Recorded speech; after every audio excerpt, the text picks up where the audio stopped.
aquí estamos con este tema tan apasionante que es, ¿cuál es?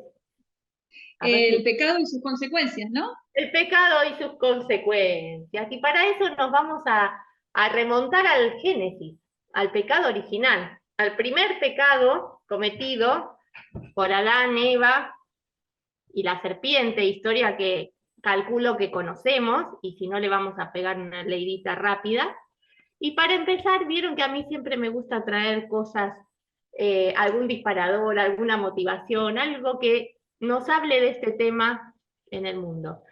Cuando hablo del pecado original con mis alumnos en la escuela, les comparto pantalla y les muestro algunas tiras humorísticas que vemos en algunas revistas. Bueno, sobre esto hay bastante, ustedes recordarán, ¿no? algunos chistes, algunas cosas de humor sobre la caída y demás. Ahora les voy a compartir pantalla.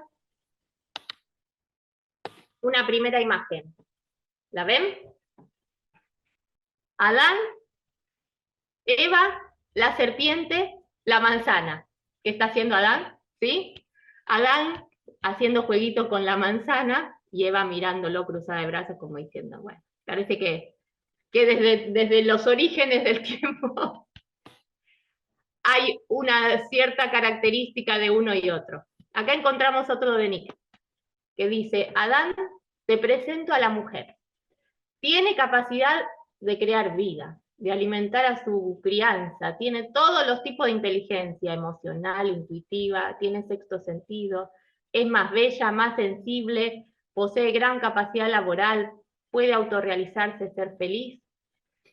Y Adán dice, pero señor, tiene muchas más aptitudes que el hombre.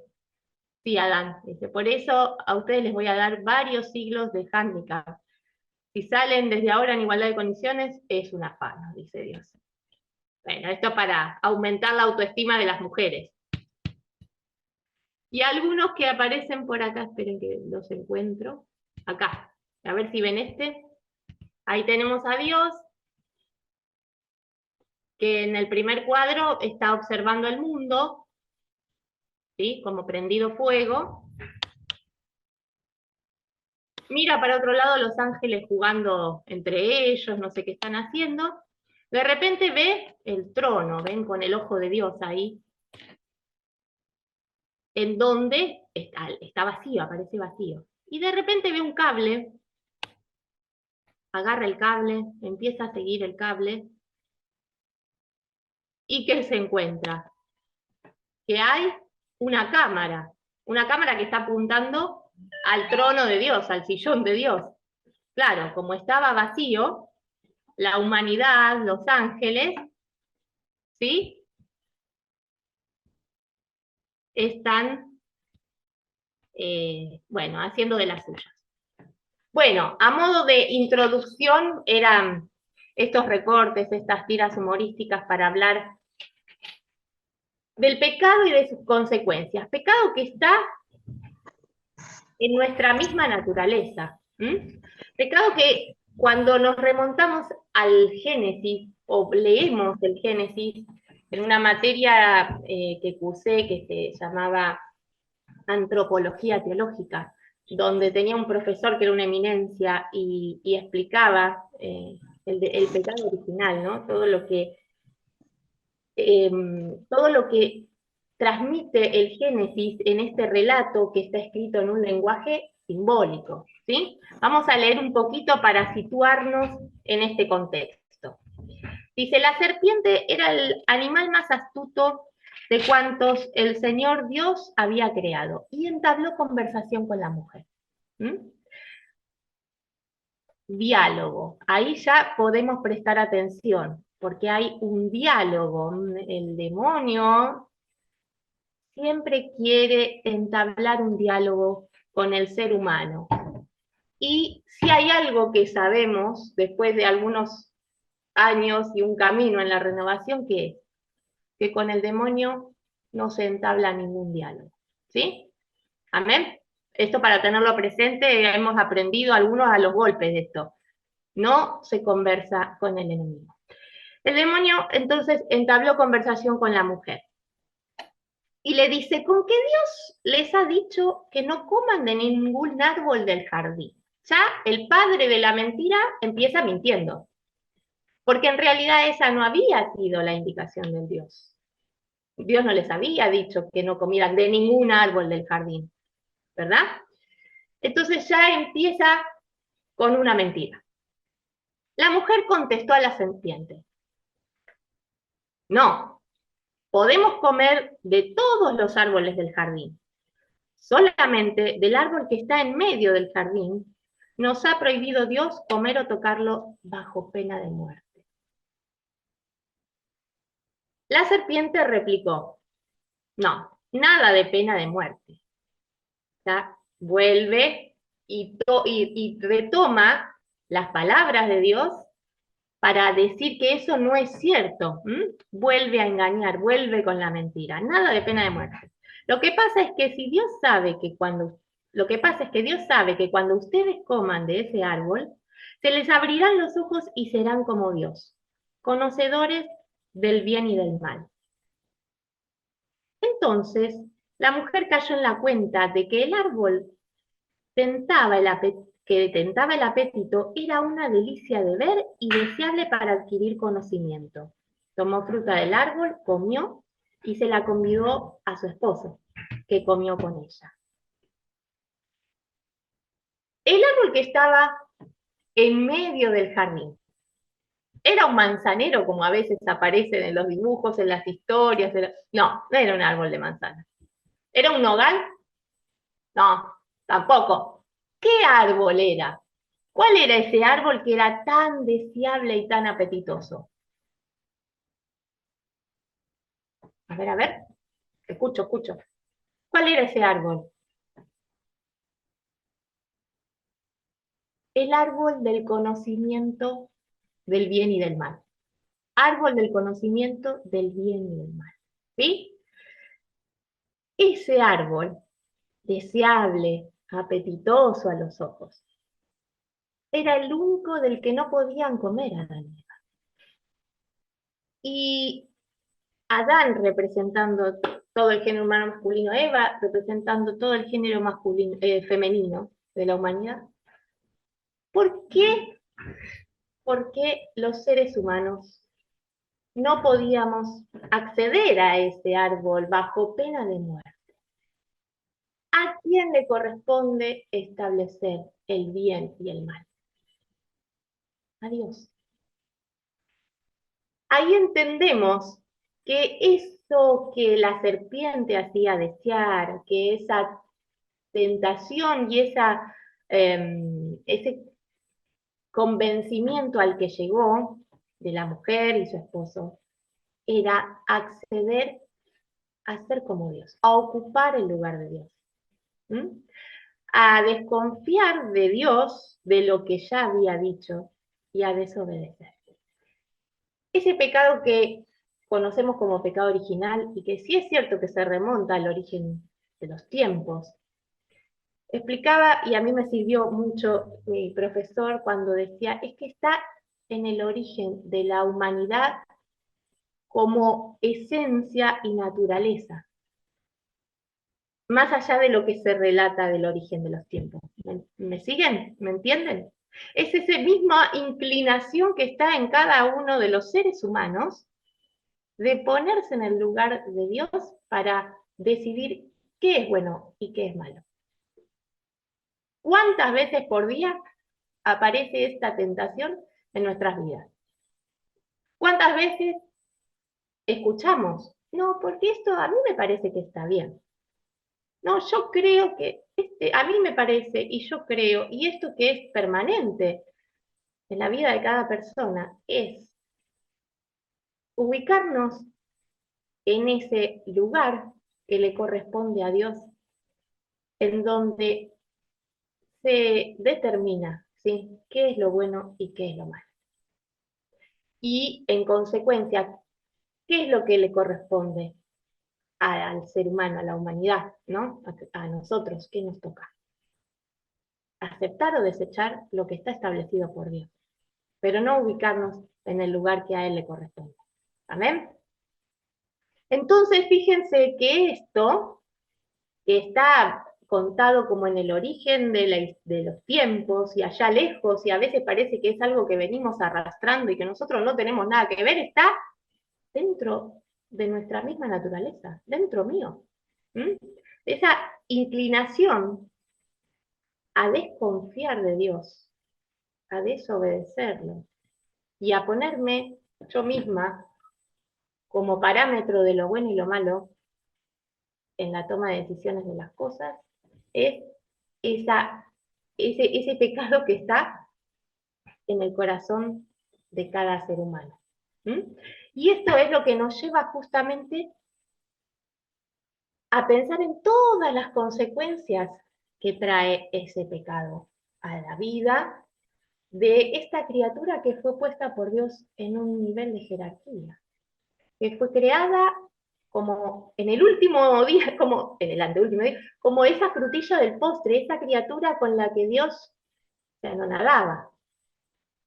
Ese ser humano que fue el único creado a imagen y semejanza de Dios, sin ser Dios. Pero al que Dios amó desde siempre. Y tenía pensado para ese ser humano la plenitud, la felicidad. Entonces, la pregunta, cuando yo preparaba el tema, leía San Agustín, que decía, buscaba el origen del mal, la frase de San Agustín, y no encontraba solución.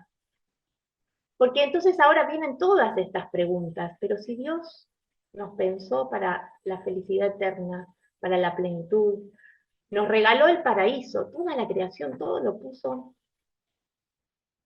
a los pies del ser humano, ¿cómo puede ser que experimentemos el dolor, el sufrimiento, el miedo, la angustia, todos los males que aparecen y que son propios de la vida humana? ¿Mm? Son propios de la vida humana. ¿Cómo es que Dios pensó y entonces de dónde surge todo el mal, ¿no? Todo esto que experimentamos en la vida? ¿Por qué? Ahí entonces vamos al catecismo de la Iglesia Católica, en donde encontramos que no podemos comprender el pecado sin primero reconocer el vínculo profundo del ser humano con Dios.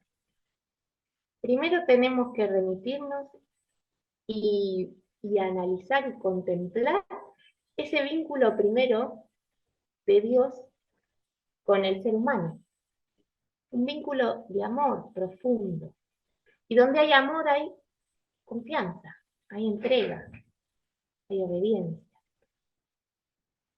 Ese estado de una gracia donde se vivía de manera plena, de santidad, que se pierde a causa del pecado.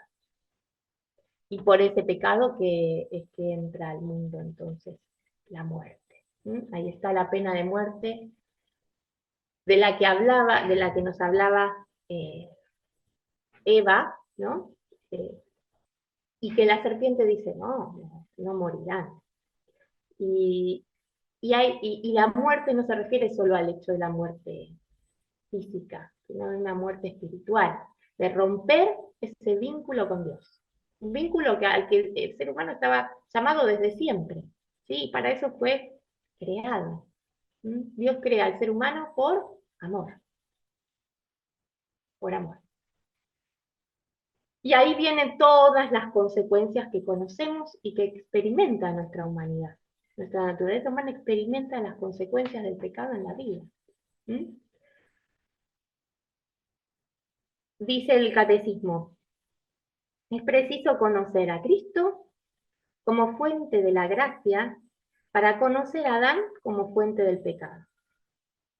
El Espíritu Santo enviado por Cristo es quien vino a convencer al mundo en lo referente al pecado, revelando que Cristo es su Salvador. Acá tenemos al Adán, ¿sí? A este primer hombre con el que entra el pecado al mundo. Y tenemos como el reverso de este ingreso del pecado, encontramos en Jesucristo el ingreso de la salvación de toda la humanidad. Esa nueva oportunidad que viene de parte de Dios, porque el ser humano, por más que intentara, por más que tratara, por más que no podía reconciliar, ¿sí? No podía volver a restablecer ese vínculo sagrado, ese vínculo tan grande con Dios, ¿sí? Por lo que fue Dios mismo que asumió nuestra naturaleza humana en Jesucristo para volver a darnos esta oportunidad de abrazar esa salvación, esa plenitud, esa vida a la que estamos llamados en Jesús. Vamos a repasar un poquito entonces cuáles son esas consecuencias del pecado. El demonio entonces consigue meter en el corazón del ser humano la desconfianza hacia Dios.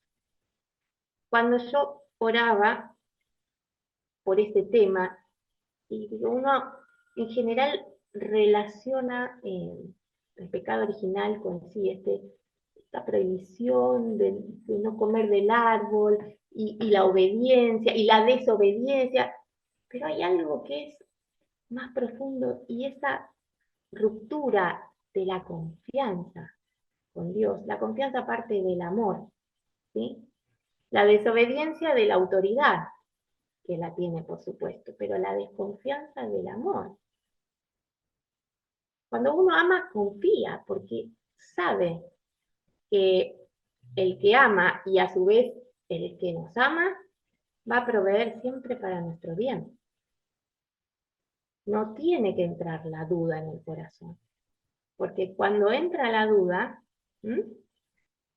ya entró este ser que quiere romper, destruir todo lo que Dios creó. ¿Cuál es el objetivo de Satanás? Destruir. Destruir al ser humano, destruir los matrimonios, destruir la familia, destruir la creación, destruir todo lo que viene de Dios, todo lo bueno que Dios hizo. Adán y Eva tienen miedo del Dios de quien han concebido una falsa imagen, la de un Dios celoso de sus prerrogativas, dice el Catecismo de la Iglesia Católica. Entonces, ¿cuántas veces tenemos una falsa imagen de Dios que nos hace caer en pecado? Si yo tengo una falsa imagen de Dios, que no es la de un Padre amoroso y misericordioso, voy a desconfiar, ¿sí? Si tengo la imagen de un Dios que quiere guardarse para sí la sabiduría y el conocimiento del bien y del mal, voy a sospechar. ¿Por qué quiere guardarse y no compartir conmigo? Ahí sembrada la duda, ¿sí? Si tengo la imagen de un Dios que castiga, ahora, gracias a Dios, no tanto, pero hace unos cuantos años atrás, la imagen de Dios era la imagen de alguien que estaba esperando que uno cometiera una macana para castigar. Entonces el miedo me lleva a esconder, me lleva a establecer un diálogo con el tentador, no con mi Padre, con mi Dios, con el que me creó, el que me conoce y el que sabe cómo hacerme feliz, sabe qué es lo que necesito para alcanzar la felicidad. Ahí aparece entonces, decíamos, el dolor y el sufrimiento. Y hay veces que cuando hablamos del dolor y el sufrimiento, incluso nos encontramos con situaciones en donde el ser humano realmente no tiene la culpa, porque muchas de las situaciones de dolor, de padecimiento, son consecuencia propia de este egoísmo, de este pecado de ponerse el ser humano como Dios, de las decisiones, de su conducta, su comportamiento. Pero hay otras en las que el ser humano no ha hecho nada y sin embargo llega la enfermedad, llega la muerte, ¿no? Ahí también, ¿cuánto nos cuesta en esos momentos confiar en Dios? ¿Cuánto?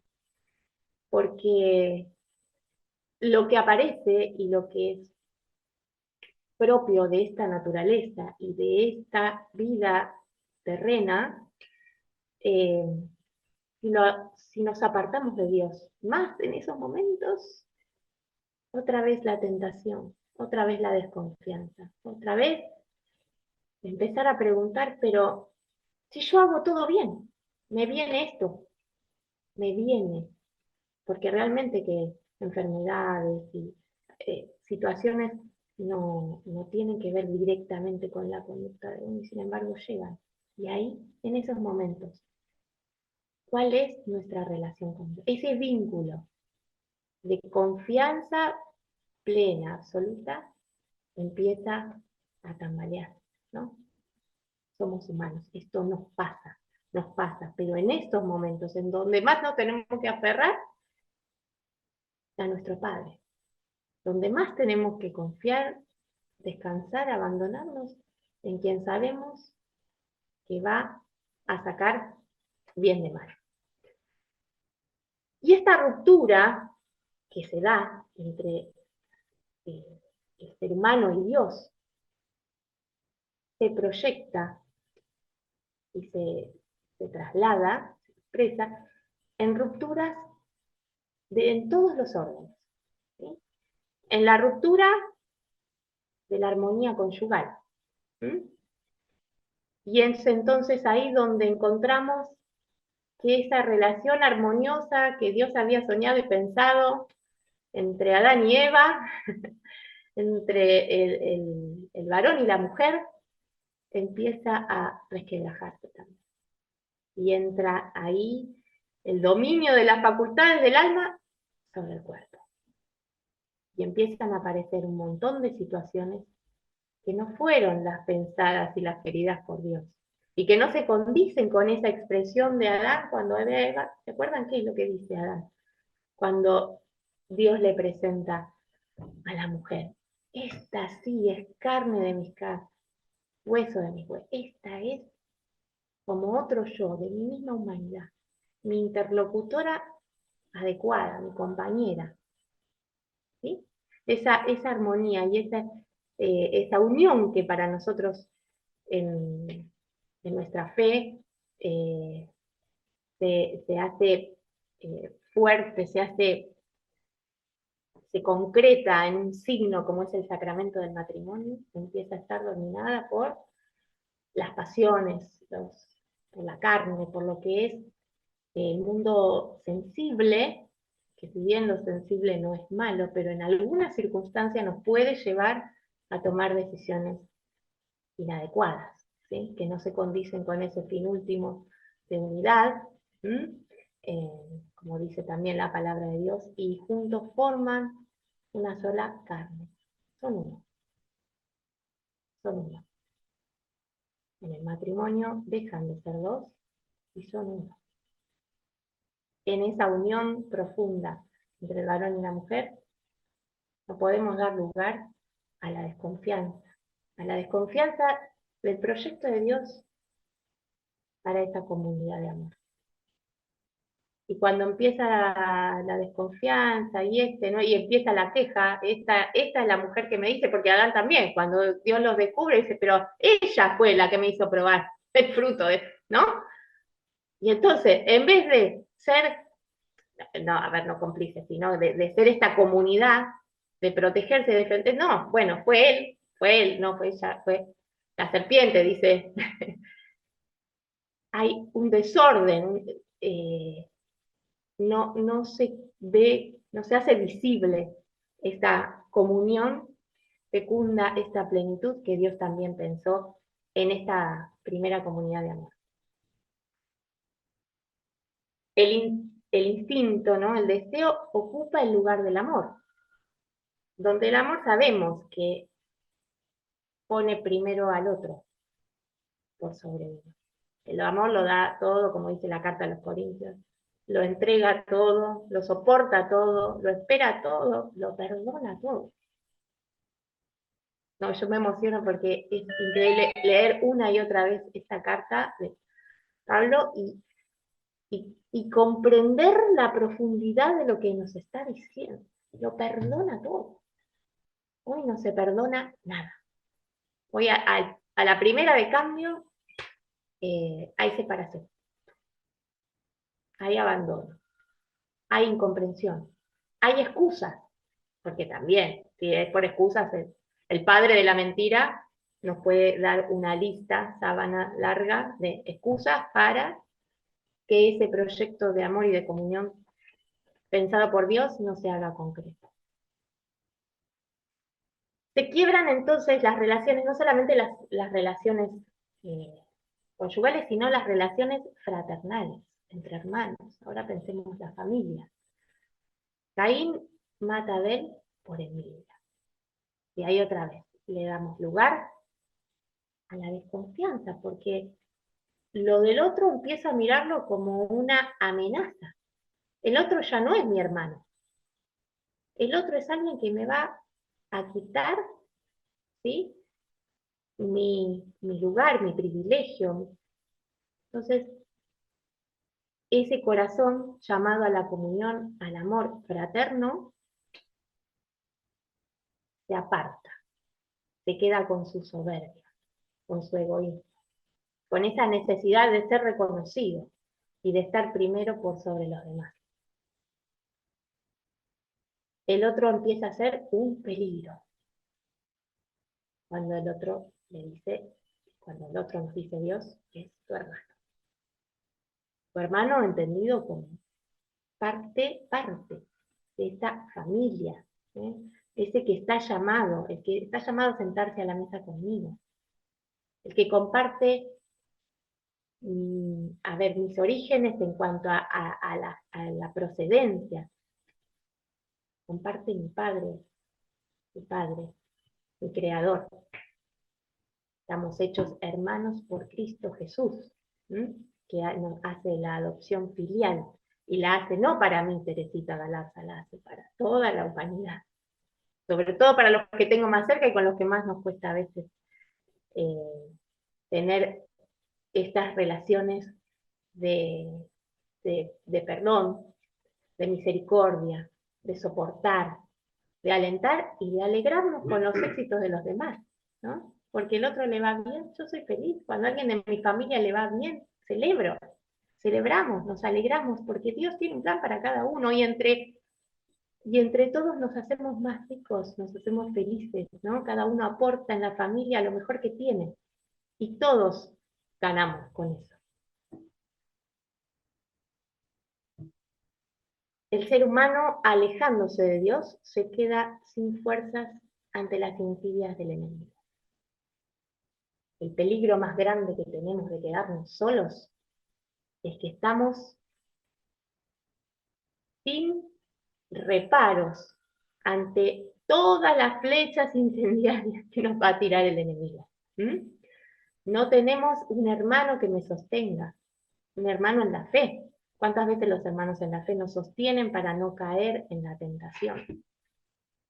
El que está solo está muchísimo más expuesto a caer en estas mentiras del enemigo, ¿no? En estos enriedos. Él se va enredando como la serpiente. Primero una cosa y después nos dice otra y después y queda, y esto que tiene, conocemos, ¿no? Satanás, no lo comentes con nadie, no lo cuentes a nadie, esto es entre nosotros, es lo primero que nos dice, ¿no? Esto queda entre vos y yo, y nosotros caemos.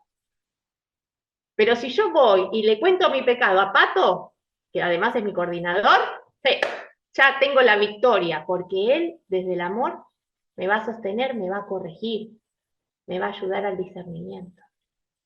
Y el demonio pierde autoridad. Si estamos el demonio y yo, me gana, seguro. No lo dudes. Ni lo pienso, ni pensarlo, tiemblo. Si voy a buscar a mi hermano, sé que en fe, en esa comunidad de amor, Dios, por ese amor que nos hace hijos por Jesucristo, en Él ya tenemos la victoria. Y entonces,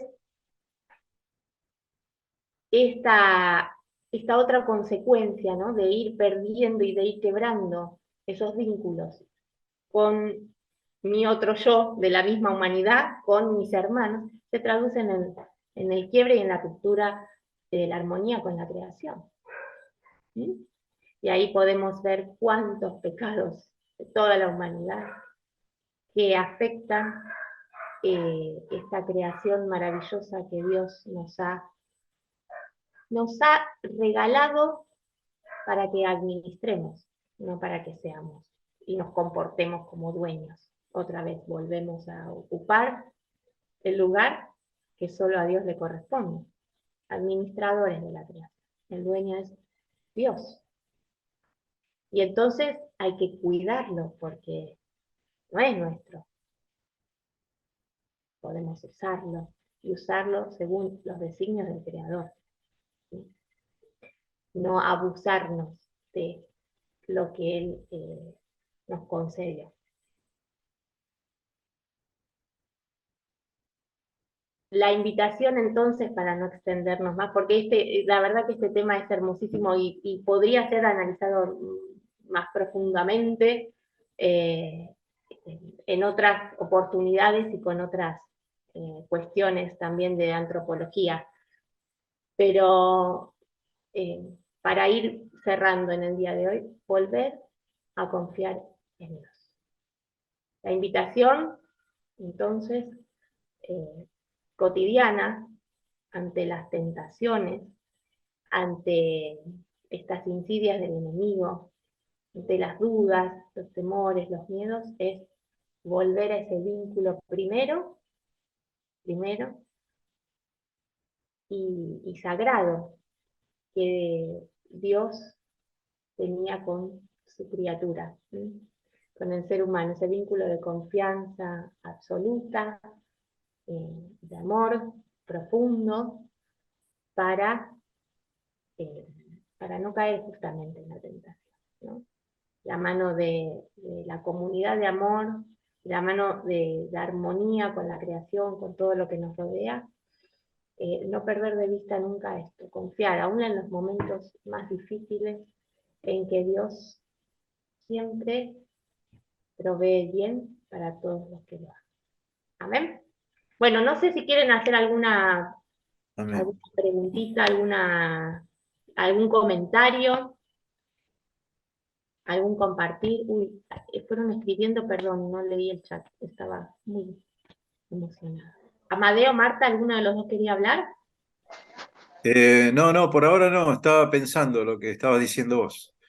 Ah, bueno, ahí queda el tema de todas las eh, de todos los pecados cometidos contra la creación y la naturaleza, todo lo que atenta eh, contra la ecología, el medio ambiente, ¿sí? Ahí vienen a nosotros muchas imágenes, las guerras, todo lo que estamos viviendo hoy en día, sí, como consecuencia de las decisiones tomadas por los seres humanos, ¿no? Eh, Está bien, como para tener una idea sobre el pecado original, pero es mucho más largo el asunto. Con una charlita no termina. Yo me acuerdo cuando era joven que estudiaba en el profesorado de Ciencias Sagradas, me acuerdo que estuvimos 6 meses estudiando el pecado original. 6 meses, para lo cual me tuve que comer, o mejor dicho, tuve que leer 10 libros. 10 libros sobre el pecado original. Y de ahí salía la hipótesis, no, me preguntaban cuál fue el pecado original. ¿Comer una manzana? No, evidentemente no fue comer una manzana. No escuchar a Dios. Entonces, ¿cuál fue el pecado? ¿Desobedecer a Dios? Sí, todo pecado es desobediencia a Dios. Pero ¿en qué desobedecieron? En que comieron del árbol prohibido. No, pero estamos diciendo que el pecado no fue comer una manzana. ¿Cuál fue realmente el pecado? Y ahí, ya te digo, en varios libros aparecen 5 hipótesis escritas por teólogos, por autores que conocen la Biblia, de la posibilidad de cuál fue el pecado. El pecado que hicieron Adán y Eva fue desobedecer a Dios, pero ¿en qué? No es en comer o no comer. En la palabra. Bueno, aparecen muchas hipótesis. Yo ahora no me las acuerdo las 5, pero era interesante. Era muy interesante. Pero ya les digo, 5 hipótesis sobre cuál fue realmente el pecado. Porque sáquese de la cabeza que el pecado haya sido comer o no comer. Manzana o no manzana. La palabra de Dios está escrita en castellano, pero hay detrás de la palabra una revelación de Dios. Revelación. ¿Qué me está revelando Dios con el texto del pecado original acá en la Biblia? Hay que ponerse bien al día en esto. Yo me acuerdo en una charla a padres y padrinos de bautismo. Ustedes ven lógico que si estás hablando a padres y padrinos del bautismo, el tema del pecado original hay que tocarlo. Porque justamente el bautismo nos perdona de ese pecado. Y en una oportunidad empecé a hablar del pecado original y había ahí un arquitecto escuchando en la reunión, y el arquitecto este me dice: oiga, pero no me diga que vamos a hablar ahora de la manzanita, de la viborita enroscada en el árbol. Somos grandes, dice, somos grandes. Esta persona salió con eso de que somos grandes para hablar de la manzanita, de la viborita y enroscada. Claro, somos grandes, pero lo que hace la Biblia no es un texto histórico, la cosa fue así, sino que está hablando en estilo oriental, y los orientales son distintos que los occidentales para contar cosas. Entonces hay que ver qué nos revela Dios con este texto del pecado original. Es muy interesante y muy profundo. El bautismo nos borra el pecado. Yo pregunto, ¿el bautismo nos borra las consecuencias del pecado original? No. No.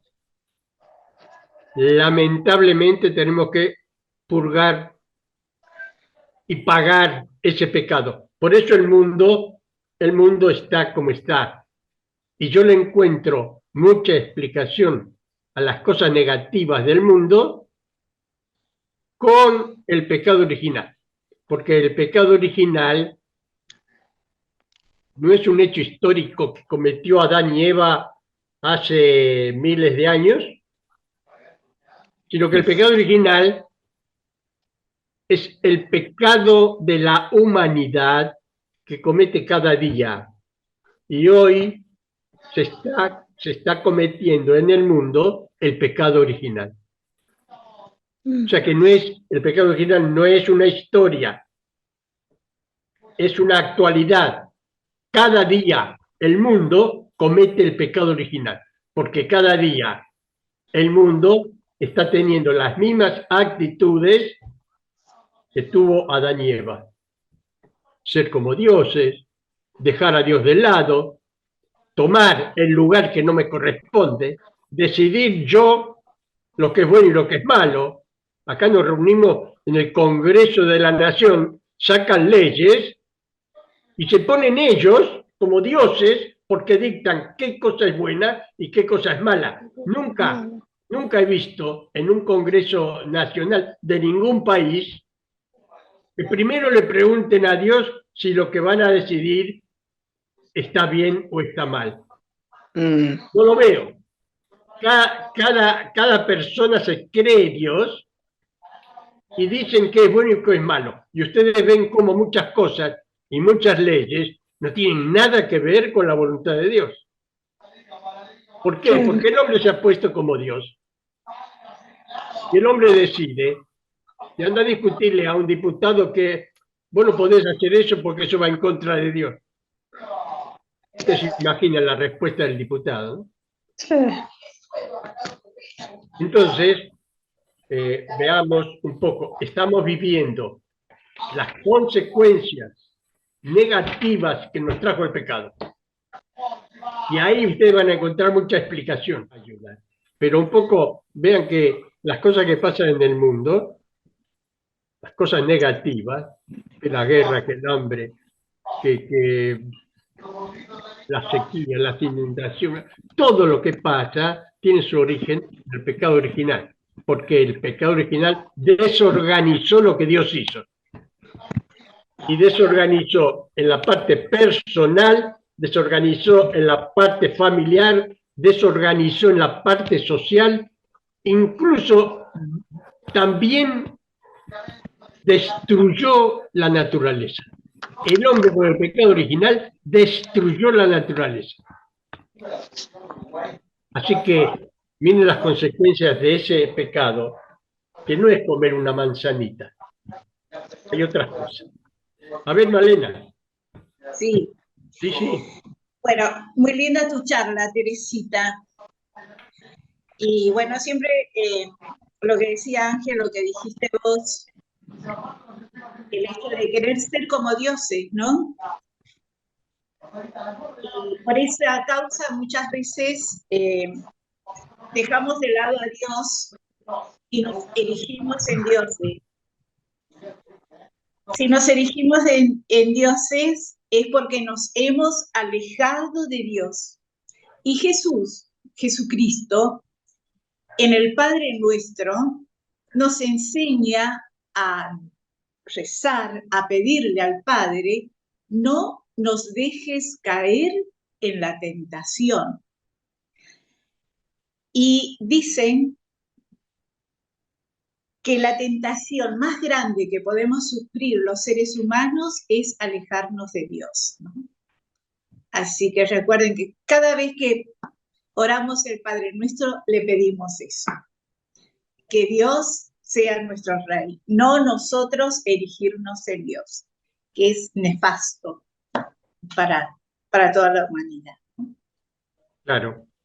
Eso quería decir, nada más. Por eso en la renovación es tan importante el tema del señorío de Cristo. Por definición de Dios, Dios es el ser perfecto. Y por ser perfecto, en Él no hay ningún mal. No existe el mal en Dios. Entonces, si no existe el mal en Dios, no puede venir de Él una maldad, como es una enfermedad o cualquier cosa que no nos gusta. Y Dios me mandó una prueba. Dios no manda pruebas. ¿Quién te dijo que Dios manda pruebas? ¿Pruebas para qué? ¿Para ver si lo amás? ¿Y vos te crees que Dios necesita una prueba para saber si vos lo amás? Nosotros a veces pensamos mucho con mente humana y Dios está tan por encima que no lo entendemos. Bueno, terminemos acá.